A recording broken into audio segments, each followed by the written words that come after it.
We talk about training your team and the kinds of things you need to train them on. We talk about some budget-friendly tools and then just some things that are just sort of common sense, but you don't necessarily think about in your day-to-day lives. And so I think it covers a lot of information that I think is important to think about. And I think for every company, regardless of who you are or school system, think about the people that are working in maybe your back offices or in your school system in the administration or even in the cafeteria. People don't even think about some of the things that they're doing on their phones and other places that could be impacting your network. And so vigilance and education, I think, are very, very important. Yeah, and even the big guys don't get it right. I mean, I still go back to the Tata that he didn't they didn't get their cyber insurance. And what happened was then the UK government and the citizens of the UK had to subsidize because the impact of that was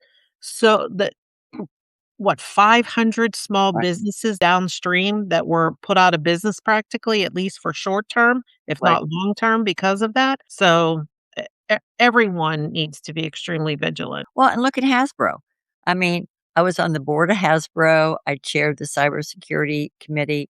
I'm well aware of some of their internal systems and some of the vulnerabilities that may or may not have been there. I don't think we know exactly yet, or at least it hasn't been, it's not public knowledge on what caused this or exactly what the ramifications were. But we do know that it took down a lot of their internal systems. We do know that a lot of personal information was compromised. And we do know that it has brand impact. And that's the important thing that companies